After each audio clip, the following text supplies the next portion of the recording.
கர்த்தருக்கு ஸ்தோத்திரம். Praise the Lord. Praise the Lord. Praise the Lord. Praise the Lord. Okay. Once again, greetings to everyone. மீண்டுமாக உங்க எல்லாருக்கும் கர்த்தருடைய நாமத்திலே வாழ்த்துதல் சொல்லுகிறேன். Are we all likely to speak to sleep? நம்ம சாப்பிட்டதுக்கு அப்புறம் கொஞ்சம் தூக்கம் தான் எல்லாருக்கும் வரும். Don't fall into sleep. ஆனால் நீங்கள் தூக்கத்தில் வீழ்ந்து போய் விடாதீர்கள். Okay. May the Spirit help us and keep us alert. ஆவியானவர் நாம் தூங்காதிருக்க உதவி செய்வாராக. தூக்கம் வந்துச்சுன்னா எந்திரிச்சு நீங்க போய் உங்களுடைய முகத்தை கழுவிக்கலாம். The morning session I shared with you the importance of persistent prayer. காலை வேளையிலே தொடர்ச்சியாக ஜெபிப்பதனுடைய முக்கியத்துவத்தை குறித்து நான் உங்கள்கிட்ட பேசினேன். See, hearing all the counsel of God, what's your decision? கேட்ட எல்லா ஆலோசனையின் அடிப்படையில் என்ன முடிவு நீங்க எடுத்திருக்கிறீங்க? What's your response to the spoken word? பேசப்பட்ட தேவனுடைய வார்த்தைக்கு என்ன பிரதிபலிப்பு நீங்க செய்ய போறீங்க?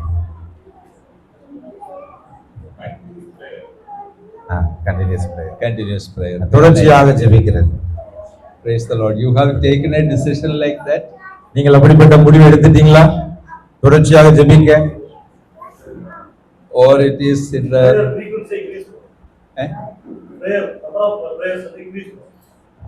going to increase their frequency of prayer. Yeah. Okay. Praise the Lord. Praise the Lord. கர்த்தருக்கு ஸ்தோத்திரம். If you have taken a decision like that, their entire scenario will be changed in your ministry. நீங்க இந்த முடிவுகளை எடுத்தீங்கன்னா உங்க வாழ்க்கையிலும் ஊழியத்திலும் எல்லாம் மாறப்போகுது.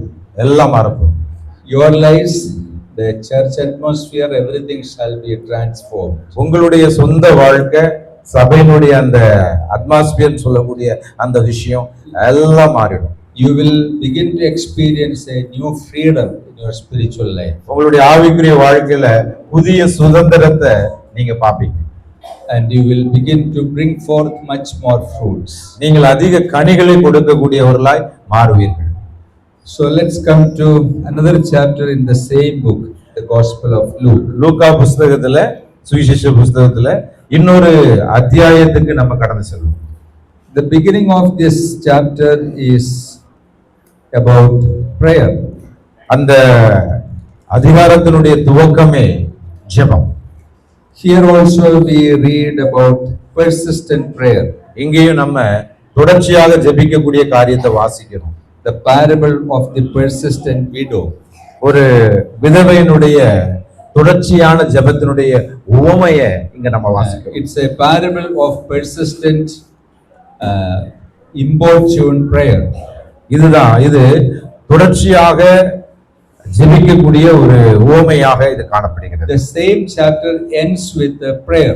அதே அதிகாரம் முடிக்கும் போது ஜெபத்துல முடியும். Begins with the parable of prayer, ends with the real story of prayer. ஒரு உவமையில ஆரம்பிச்சு உண்மையான சரித்திர நிகழ்வுல அந்த அதிகாரமானது முடிகிறது.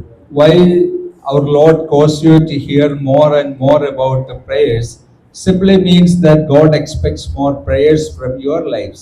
ஏன் தேவன் மீண்டும் மீண்டுமாக உங்களுக்கு ஜெபத்தை குறித்து சொல்லி கொடுக்கிறார்னா தேவன் உங்க வாழ்க்கையில நீங்க ஜெபிக்கணும்னு விரும்புறார்.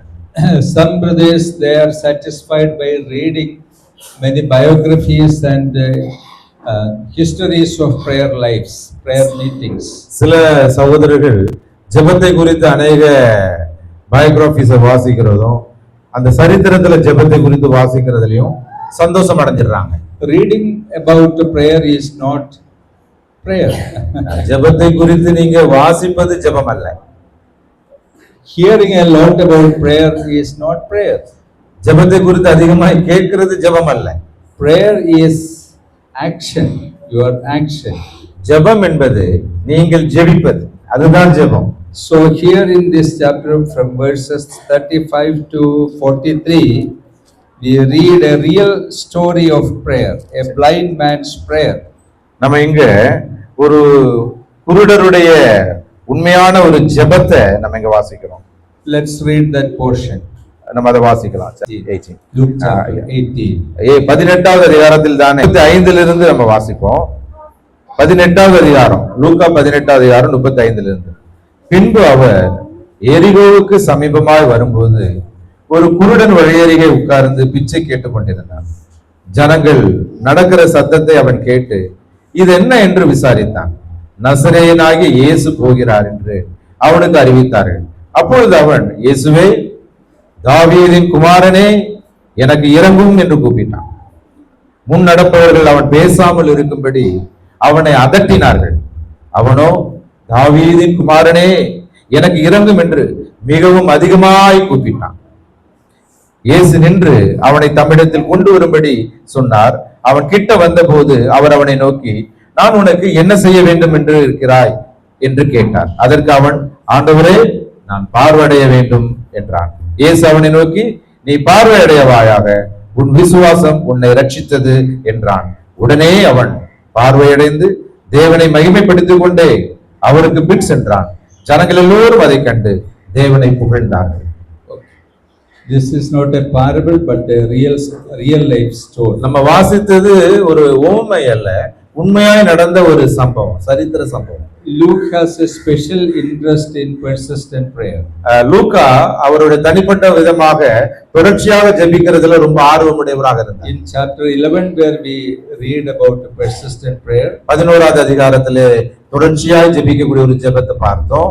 In chapter 18 where we read about the same kind of prayer, 18வது அதிகாரத்திலும் அதே விதமான ஒரு தொடர்ச்சியாக ஜெபிக்கக்கூடிய ஜெபத்தை குறித்து தொடங்குகிறார். and in the end of the same chapter where also we read the same kind of prayer. அதே அதிகாரத்திலே முடிவுல பார்க்கும் பொழுது சரித்திரத்துல உண்மை சம்பவமாக ஒரு ஜெபத்தை முன்வைத்து அவர் எழுதுகிறார். Verse 39 where we read, and those who were in front rebuked him, telling him to silent, but he cried out all the more, Son of David, have mercy on me. நம்ம இந்த 38ல வாசிக்கிறோம், அவன் பேசாமல் இருக்கும்படி கூட இருந்தவங்க அதட்டினாங்க. ஆனா அவனும் என்ன பண்ணனா, தாவீதின் குமாரனே, எனக்கு இரங்கும் என்று எவ்வளவா அதட்டினார்களோ அதற்கு அதிகமாக அவன் கூப்பிட்டான் என்று பார்க்கிறோம். So the crowd, they simply rebuked this man. கூட்டம் வந்து இவரை வந்து கடிந்து கொண்டார்கள், சத்தம் போடாத, கத்தாதன்னு சொல்லிட்டு. They asked him, be silent. நீ அமைதியாருன்னு சொன்னாங்க. But then he cried out all the more. ஆனா அவன் அதிகமாய் சத்தமிட்டான் பார்க்கிறோம். See, that's persistency in prayer. அதுதான் ஜெபத்துல உறுதியா இருப்பது என்பது அர்த்தம். So this man was completely successful in his persistency in prayer. இந்த மனுஷன் தொடர்ச்சியாய் ஜெபிப்பதுல, உறுதியாய் ஜெபிப்பதுல அவன் வெற்றியாளனாக இருக்கிறத பார்க்கிறோம். And he was answered. அதனால அவருடைய ஜெபம் கேட்கப்பட்டது. Okay, we will go through randomly this passage. நம்ம மேலோட்டமாக இந்த பகுதியை படிக்கும். Okay, some devotional practical thoughts I will share with you. நான் சில நீங்க தியானம் செய்வதற்காக சில ஒரு பிராக்டிகலான ஒரு ஸ்டெப் உங்களிடத்துல நான் பகிர்ந்து கொள்கிறேன். The paragraph starts with a narrative. As he drew near to Jericho, a blind man was sitting by the roadside begging. எரிகோவுக்கு சமீபமாய் வரும்போது 35வது வசனம், ஒரு குருடன் வழியருகே உட்கார்ந்து பிச்சை கேட்டுக் கொண்டிருந்தான் பார்க்கிறோம். As he drew near to Jericho, அவன் ஜெரிகோவுக்கு பக்கத்துல வந்தபோது, about whom it speaks. அவர் எரிகோவுக்கு சமீபம் வரும் பொழுது அப்படின்னு சொல்லும்போது அந்த அவர் யார்? About whom? அவர் யார்? Yes, you are right. நீங்க சரி. He was coming near to Jericho. There a blind man was sitting. அவர் எரிகோவுக்கு சமீபமா இருக்கும் பொழுது ஒரு குருடன் வழியருகே உட்கார்ந்து, he was sitting there begging. அங்க உட்கார்ந்து அவர் என்ன பண்ணிட்டு இருக்காரு? பிச்சை எடுத்துக் கொண்டிருக்கிறார். In that time people may be thinking that any man in Jericho, does he have any possibility of being blessed? அந்த நாள்ல எரிகோல இருந்து ஏதாவது நன்மை வருமா, அங்கிருந்து ஆசீர்வாதம் வருமா அப்படின்னு எரிகோ பட்டணத்தை குறித்து தீமையாய் சிந்திச்ச காலகட்டம். You know from the Old Testament scriptures that Jericho is a cursed city. பழைய ஏற்பாட்டுல நம்ம பார்க்கிற எரிகோ வந்து சபிக்கப்பட்ட பட்டணம். See, any man can have blessing whether he is born in Jericho or outside Jericho, what about his background, his religion, his color doesn't matter. The key issue is whether he is meeting with the Christ. அவன் அந்த எரிகோல இருந்தானா, எரிகோ பக்கத்து ஊரா, அவனுடைய colour என்ன, இதெல்லாம் முக்கியம் இல்லை. அங்க அவன் இயேசு கிறிஸ்துவை எப்படி மீட் பண்ணாங்கிறது தான் முக்கியம். Many people nowadays believe in astrology and in many blind faiths. அநேகர் இன்று இந்த ஜோசியம் பார்க்கறதுல அவங்க குருட்டுத்தனமான நம்பிக்கையுடையவர்களாக இருக்கிறாங்க. Oh, his star is not right. அவருடைய நட்சத்திரம் சரியானதா His இல்ல. caste is not good. அவனுடைய ஜாதி சரியில்லை. His color is not good. அவனுடைய கலர் He சரியில்லை. is coming from a poor background. அவன் ஏழ்மையான குடும்பத்துல இருந்து வந்தவன். No chance to be blessed. அவன் ஆசீர்வதிக்கப்படுவதற்கு வாய்ப்பே இல்லை. If so, it is right, then this blind man would not be blessed. அது சரியாக இருந்தா But இந்த this- குருடனும் ஆசீர்வதிக்கப்பட்டிருக்க But கூடாது. this poor beggar, he was wonderfully blessed. அவன் எப்படி இந்த ஏழை அந்த பிச்சைக்காரன் அதிகமா ஆசீர்வதிக்கப்பட்டான்? The most important, the key thing is that he met Jesus Christ. ஏனென்றால் அவன் இயேசு கிறிஸ்துவை சந்தித்தான்.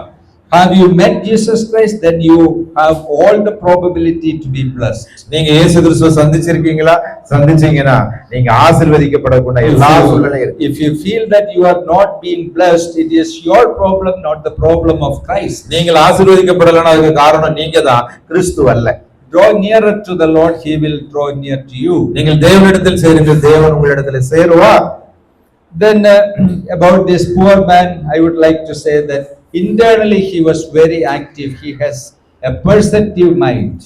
அவன் உள்ளான மனிதனுக்குள்ளாக ரொம்ப ஆக்டிவா இருந்த ஒரு மனுஷனா பார்க்கிறோம் அந்த Verse குருடன். 36, and hearing a crowd going by, he inquired what is meant. They told him, Jesus of Nazareth is passing by. அவனை பாருங்க, நடக்கிற சத்தத்தை, ஜனங்கள் நடக்கிற சத்தத்தை கேட்ட குருடன், ஜனங்கள் நடக்கிற சத்தத்தை கேட்ட உடனே இதை என்னன்னு விசாரிக்கிறான். See, it was none of his business actually. அது அவனுடைய பிசினஸ் கிடையாது. அவனுக்கு யார் வந்தாலும் பிச்சை கேட்கறது அவனுடைய business. He was a poor man. அவன் ஒரு தரித்திரன். He was a beggar. அவன் ஒரு பிச்சைக்காரன். He couldn't see anything. அவன் எதையும் பார்க்க முடியாது. Whoever comes or not, what does it mean to him?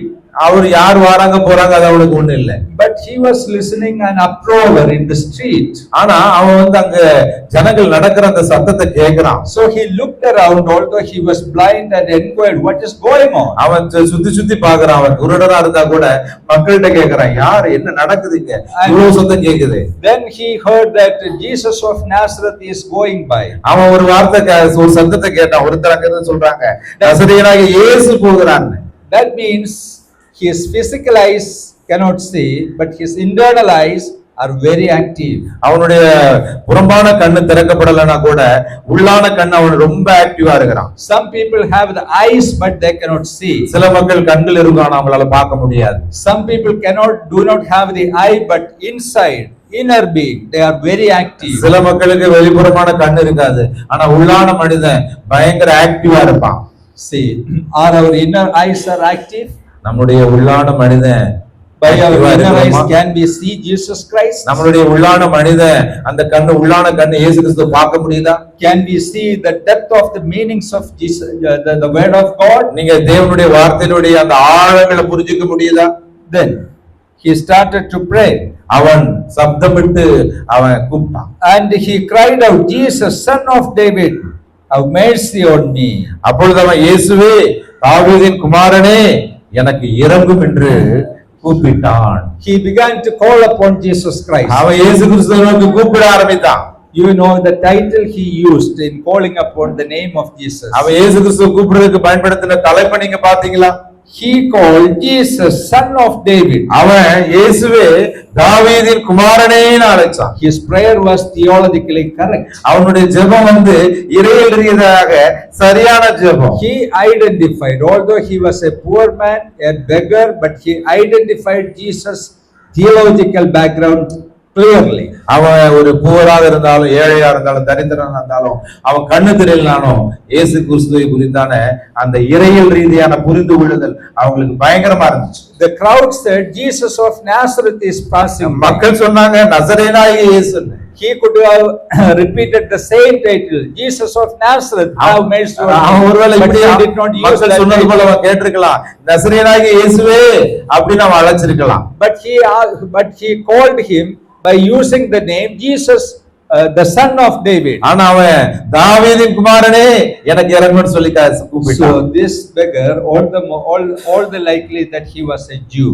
இந்த பிச்சைக்காரன் யூதனாக இருந்திருக்க வாய்ப்புகள் இருக்கிறது. He understood Jesus as the promised Messiah of the Old Testament. இயேசு கிறிஸ்து பழைய ஏற்பாட்டில வாக்குத்தத்தம் பண்ணப்பட்ட அந்த தாவீதின் குமாரன் என்கிறதை அவன் புரிந்து கொண்டான். See, we should have a theologically correct understanding of the person of Christ. இயேசு கிறிஸ்துவை குறித்து இறையியல் ரீதியாக சரியான புரிந்து கொள்ளுதல் நமக்கு தேவை. Then what was the content of his prayer? அவனுடைய ஜெபத்தினுடைய அந்த பகுதி என்னவாக இருக்கிறது? He was asking, have mercy on me. அவன் கேக்குறான், எனக்கு இறங்கும் என்று சொல்லி. That means he presupposed that being son of David, he has all the authority to have mercy on this beggar. அவனுக்கு ஒரு காரியம் அவன் புரிஞ்சிருந்துச்சு, தாவீதின் குமாரனா இருக்கிறவருக்கு பிச்சைக்காரனாக எனக்கு இரக்கம் காண்பதற்கு எல்லா அதிகாரம் உண்டு அப்படிங்கறத அவன் புரிந்து கொண்டான். He did not ask God this way, that do justice to me. அவன் தேவன்ட்ட இப்படி எனக்கு நீதி செய்யுங்கன்னு கேட்கல. Because he understood that he was a sinner. அவன் புரிந்து கொண்டான் நான் பாவி என்று சொல்லி. If Jesus is doing justice to him, he would be sold to hell. அவன் இயேசு கிறிஸ்து அவனுக்கு நீதி செய்திருந்தாருன்னா அவனை நரகத்துல பிடிச்சு போட்டுருக்கணும். That means I don't have any quality to be blessed. So Lord Jesus, have mercy on me. அவன் ஒண்ணு புரிந்து கொண்டான், எனக்கு ஆசீர்வதிக்கப்படுவதற்கு எந்த தகுதியும் கிடையாது. ஆதலால் இயேசுவிட்ட கேட்டான், தாவீதின் குமாரனே இறங்கும் அப்படின்னு கேட்டான். Many people start debate with God. அனைவர் தேவனோட கூட ஒரு வாக்குவாதம் பண்ண ஆரம்பிப்பாங்க. Start to argue with God. தேவனோட கூட வாக்குவாதம் பண்ணுவாங்க. Don't do that. நீங்கள் அதை செய்யாதீங்க. See, ask God, have mercy on me. தேவனிடத்துல கேளுங்க, தேவனே எனக்கு இறங்கும் என்று. Because I am a dirty sinner. நான் ஒரு அழுக்கான not qualified for anything at all. எதற்கும் நான் தகுதி பெற்றவன் கிடையாது. Me and my family, we are not qualified for any blessing. நானும் என்னுடைய குடும்பமும் எந்த ஆசீர்வாதத்துக்கும் தகுதியற்றவர்கள். Lord, we ask your mercy upon our family. ஆண்டவரே, நான் எங்க குடும்பத்துல உம்முடைய ஆசீர்வாதத்துக்காக நான் இறங்குன்னு கேக்குறேன்னு சொல்லணும். Then the people who are in front started to rebuke him. அந்த நேரத்துல முன்னாடி இருந்தவங்க என்ன பண்ணாங்க, அவரை கடிந்து கொள்ள ஆரம்பிச்சாங்க. See, when you begin to engage more in prayer, you will face that problems. நீங்க அதிகமா இந்த மாதிரி ஜெபத்துல ஆரம்பிக்கும் போது உங்க வாழ்க்கையில ப்ராப்ளத்தை நீங்க பாப்பீங்க. Your beloved wife may come to you and may ask you the question, what's the need of praying all the time? உங்களுடைய அன்புக்குரிய மனைவி உங்களிடத்துல ஒருவேளை கேட்பாங்க, இந்த மாதிரி வாழ்க்கை ஃபுல்லா ஜெபித்ததனுடைய என்ன யூஸ் அது? Or the husbands may come closer to you and ask you the question, what's the meaning of murmuring all the time? ஒருவேளை கணவன் பக்கத்துல எல்லா நேரத்திலும் இப்படி புலம்பிட்டு இருக்கிறது என்ன அர்த்தம் இது? You started to pray God for long years, and what is the result of it? நீங்க अनेक வருஷமா ஜெபிச்சிட்டு இருக்கீங்க, என்ன உங்களுக்கு பதில் கிடைச்சது? You stop praying and go for work. நீங்க ஜெபத்தை நிறுத்திட்டு வேலைக்கு போங்க. Bring some money. பணத்தை கொண்டு வாங்க. Me and my children to eat something. நான் என்னோட பிள்ளைகளுக்கு சேர்ந்து சாப்பிடுறதுக்கு ஏதாவது வேணும். So your flesh may be asking doubts. உங்களுடைய மாம்சம் சந்தேகத்தை எழுப்பும். Your mind may be against you. உங்களுடைய சிந்தை உங்களுக்கு விரோதமாக இருக்கும். Friends and church people may rebuke you. ஒருவேளை நண்பர்களும் சபை மக்களும் உங்களை கடிந்து கொள்ளலாம். So this man, he was asking Jesus Christ, have mercy on me. Then the entire community started to rebuke. Be silent. அவர் இறங்கும் ஆண்டவரே சொல்லிட்டு கர்த்தர்ட்ட கேக்குறாப்ல, சுத்தி இருக்கக்கூடிய எல்லா கூட்டமும் அமைதியா இரு அப்படின்னு சொல்லி கடிந்து கொண்டாங்க. Then we see his persistency in prayer.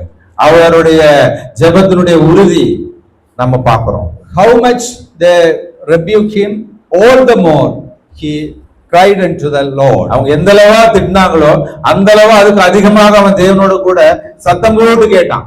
In verse 39, the last part, 39 that he cried out all the more, Son of David, have mercy on me. அங்க நம்ம பார்க்கிறோம், தாவீதின் குமாரனே எனக்கு இறங்கும் என்று மிகவும் அதிகமாய் கூப்பிட்டான் பார்க்கிறோம். In my personal Christian life, always I've been comforted, encouraged by the thought that whatever may happen, I can pray. என்னுடைய கிறிஸ்துவ வாழ்க்கையில எப்பொழுதுமே நான் ஆறுதல் அடைந்த காரியம் என்னன்னா, என்ன நடந்தாலும் நான் ஜெபிக்கலாம். See, I have an inner assurance in my life that if I pray, if I call upon the name of Christ, of course, He won't forsake me, but He will answer me. நான் இந்த தேவனை நோக்கி கூப்பிட்டேன்னா அவர் தள்ளிவிட மாட்டாரு, என் ஜெபத்தை கேட்பார்ங்கிற நம்பிக்கை எனக்கு இருந்துச்சு. Thousands of times I called upon the name of Christ and He saved me, He answered me. ஆயிரக்கணக்கான கால நேரத்துல அவரை நோக்கி கூப்பிட்டு இருக்கிறேன், அவர் என்னை காப்பாற்றி இருக்கிறாரு. Those who look unto the Lord shall be radiant. யாரெல்லாம் அவருடைய முகத்தை பார்த்தார்களோ அவர்கள் பிரகாசிப்பார்கள். Not to be ashamed. அவர்கள் வெட்கப்பட்டு போக மாட்டார்கள். Then what happened? பின்ன என்ன நடந்தது? Verse 40, and Jesus stopped. 40வது வசனத்துல பாருங்க, you know who is Jesus Christ. இயேசு கிறிஸ்து என்ன பண்ணாரு? அவன் அங்க நின்றார். 39 இயேசு நின்று வாசி. See, the creator of the entire universe. இயேசு இந்த உலகத்தை முழுவதும் படைச்ச King of kings, Lord of lords. ராஜாக்களின் ராஜாவாகவும் the blessed கர்த்தாவாகவும் இருக்கிறார். The blessed sovereign God is Jesus Christ. சர்வ அதிகாரம் படைத்த ஆசீர்வதிக்கப்பட்டவர் இந்த இயேசு கிறிஸ்துவானவர். Then the population of the world may be around 300 crores or something like that. உலகத்தினுடைய மக்கள் தொகை 300 crores இருக்கலாம், 300 கோடி அப்படியா இருக்கலாம். So Jesus Christ, the great God, He stopped for a while. இயேசு கிறிஸ்து என்ன பண்ணாரு? அங்க நின்றார். What is the need of stop for a while there? அங்கு நிற்பதற்கு என்ன காரணம்? That's the most crucial thing in our life. அதுதான் நம்முடைய வாழ்க்கையினுடைய மிக முக்கியமான காரணம். You may be a beggar. நீங்க ஒருவேளை பிச்சைக்காரர்களாக இருக்கலாம். A lost person. நீங்கள் தொலைந்து போனவர்களாக இருக்கலாம். Perishing person. நீங்கள் அழிந்து கொண்டிருக்கிறவர்களாக இருக்கலாம். You are a human being. ஆனால் நீங்கள் மனிதனாக இருந்தால், ask the name of the Lord, நீங்கள் இயேசு கிறிஸ்து நாமத்தை நோக்கி கூப்பிட்டீர்கள் என்றால், the sovereign God of this universe will listen to you. இந்த உலகத்தை படைத்த அந்த சர்வ அதிகாரமுள்ள தேவன் உங்களுடைய ஜெபத்துக்கு அவர் கேட்பார். It was a busy day for Jesus Christ. அந்த நாள் வந்து மிகவும் ரொம்ப இயேசு கிறிஸ்து பிஸியா இருந்த நாள். He was going to Jerusalem. அவர் எருசலேம் நோக்கி போய் கொண்டிருக்கிறார். Just before he was sharing his inner heart with the disciples that we are going to Jerusalem where they will arrest me and put me to death. அதுக்கு முன்னாடி தான் அங்க சொல்றாரு, நான் எருசலேமுக்கு போறேன், அங்க அவர்கள் என்ன பண்ணுவாங்க, சிறைச்சாலையில் அடைப்பாங்க, நாம் மரிப்பேன்றத சொல்லிட்டு இருக்கிறார். Yeah, he was going to Jerusalem for the most important work, the redemptive work in Jerusalem to be taken place. எருசலேமை நோக்கி அவர் நடந்து செல்வதற்கு காரணம் மிக முக்கியமான வேலை, மனுக்குலத்தினுடைய ரட்சிப்புக்காக அவர் மரிப்பதற்காக போய் கொண்டிருக்கிறார். He had the inner tension and other problems. அவர் உள்ளான அந்த மனுஷனுக்குள்ளாக அவர் கலங்கி கொண்டிருக்கிறார். Cried out, Jesus, Son of David, have mercy on me. Then King of kings, Lord of lords, he stopped. ஆனா இந்த பிச்சைக்காரன் அப்படி அவரு அந்த மரணத்தை நோக்கி போய் கொண்டிருக்கும் பொழுது, அவர் ரொம்ப பிஸியா இருக்கும் பொழுது, யோசித்துக் கொண்டு போயிட்டு இருக்கும் போது, தாவீது குமாரனே இறங்குன்னு கூப்பிட்டான். அந்த நொடியில அவர் நின்றார். The eyes of the Lord are upon the righteous person and his ears are opened to their cries. நீதிமான்களுடைய ஜெபத்துக்கு அவருடைய செவி திறந்திருக்கிறது என்றும் அவருடைய கண்கள் அவரை நோக்கி கொண்டிருக்கிறது என்றும் சொல்லி அங்க பார்க்கிறோம். It's not Jesus who fails us, but it's the modern churches, they fail Christ. இயேசு கிறிஸ்து நம்ம தோல்விக்கு அடிக்கல, நம்ம தான் இயேசு கிறிஸ்துவை தோற்கடிச்சு கொண்டிருக்கிறோம். We stop crying out, Jesus, have mercy on this church. நம்ம தேவனை நோக்கி, இயேசுவே இந்த சபை மீது இரக்கமாயிருன்னு சொல்லி அவரை நோக்கி கூப்பிடுறதை நிறுத்திட்டோம். You just look at our situations. நீங்க நம்மளுடைய சூழ்நிலைகளை பாக்குறீங்க. People laugh at us.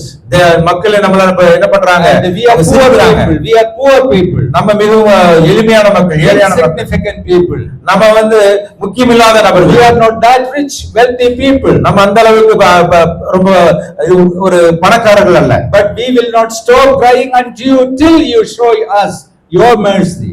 ஆனால் நம்ம இயேசு கிறிஸ்து நம்மை நோக்கி நின்று அவருடைய இரக்கத்தை காண்பிக்கிற வரைக்கும் அவரை நோக்கி கூப்பிடுவதை நிறுத்த So he மாட்டோம். is interested in our lives. அவர் நம்முடைய வாழ்க்கை மீது அக்கறை உடையவராக He is இருக்கிறார். interested in our sad situations. அவருடைய ஒரு கவலையான சூழ்நிலையில் அவர் நமக்கு He அவர் is அவர் அவர் அது interested to விரும்புகிறார். listen to our prayers. அவர் நம்முடைய ஜெபத்தை கேட்க விரும்புகிறார். Then what was the response of Jesus? இயேசு கிறிஸ்துவினுடைய ரெஸ்பான்ஸ் என்னவாக இருந்தது? Verse 40, and commanded him to be brought to him.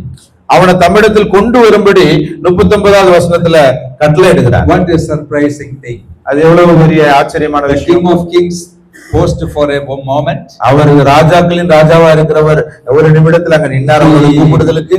He heard the prayer of that beggar அந்த பிச்சைக்காரனுடைய ஜெபத்தை அவர் கேட்டார். and commanded him to be brought here. அவரை கொண்டு வர சொல்லி கட்டளை இடுகிறார். Then Jesus asked him a very simple question. இயேசு What do you Kristu want to have? ஒரு எளிமையான கேள்வி கேட்கிறாரு. நான் உனக்கு என்ன செய்ய வேண்டும் என்று Verse கேட்கிறார். 41, what do you want me to do for you? அங்க பாக்குறோம், நான் உனக்கு என்ன செய்ய வேண்டும் என்று இருக்கிறாய். See, this evening, Lord is asking you personally a question. What do you want me to do for you? தேவன் உங்களிடத்துல தனிப்பட்ட விதமா கேட்கிறாரு, நான் உங்களுக்கு என்ன செய்ய வேண்டும் என்று இருக்கிறாய்.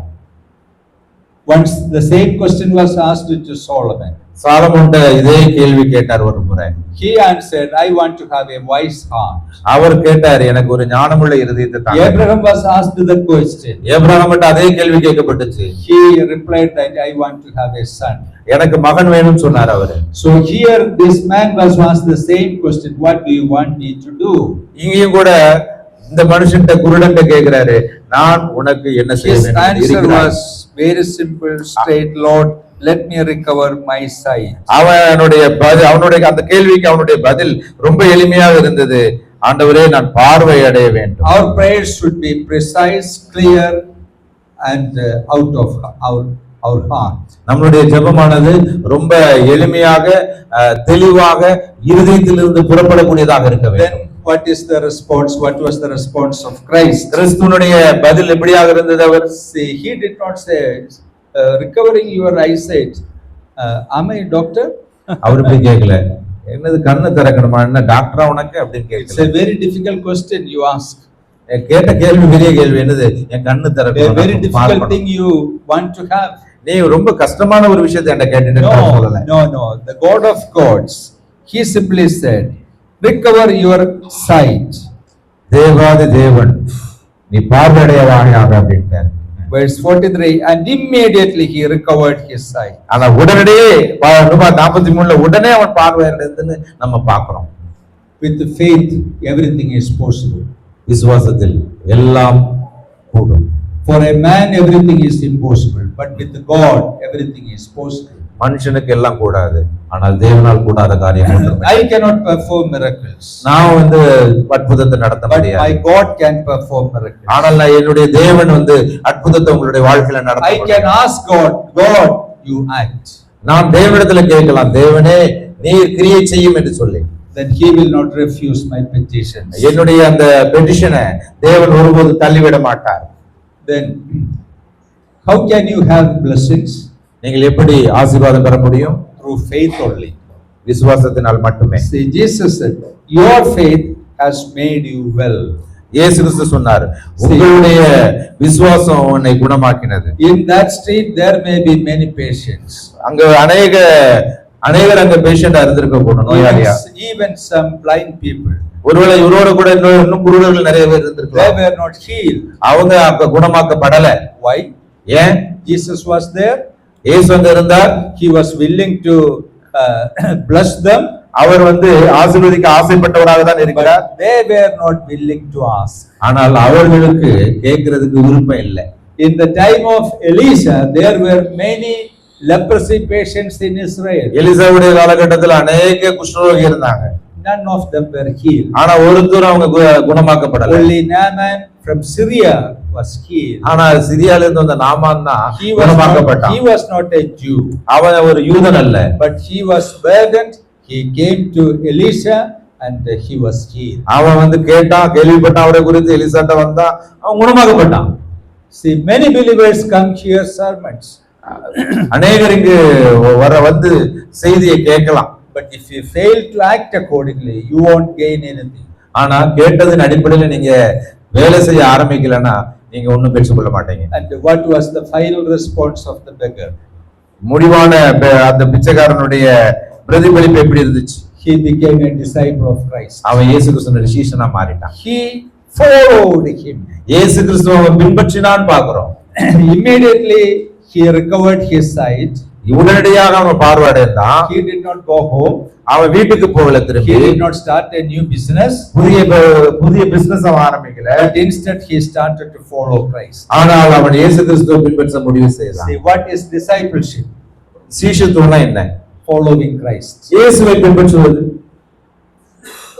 So this man just now started to follow Jesus Christ. இந்த மனுஷன் பார்வையடைந்தா உடனே இயேசுவை பின்பற்ற ஆரம்பித்துட்டான். And the final response of the beggar, முடிவான அந்த பிச்சைக்காரனுடைய he பிரதிபலிப்பு, started to glorify God. அவன் இயேசுவை தேவனை புகழ்ந்தான். See, nowadays people, they bless themselves, they glorify themselves. இன்னைக்கு காலகட்டத்துல மக்கள் அவங்களே மகிமைப்படுத்திக்கிறாங்க.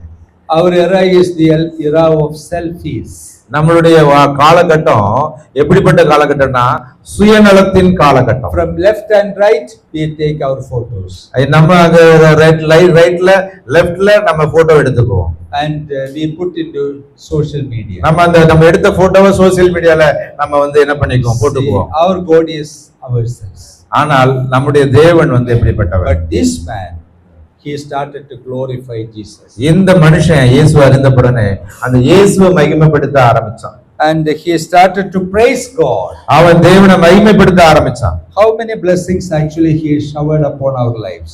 அவர் எத்தனை ஆசீர்வாதங்கள் நம்முடைய வாழ்க்கையில அவர் கொடுத்திருக்கிறாரு. Do we have the habit of praising God for counting every blessing showered in our lives? நீங்க இயேசு கிறிஸ்து உங்க வாழ்க்கையில கொடுத்த எல்லா ஆசீர்வாதத்துக்காகவும் எண்ணி துதி செய்தீர்களா? Do we have the habit of glorifying the name of God? இயேசு கிறிஸ்துவினுடைய நாமத்தை மகிமைப்படுத்தக்கூடிய ஹாபிட் உங்க வாழ்க்கையில இருக்குதா? See, I encourage you to study in depth the word of God.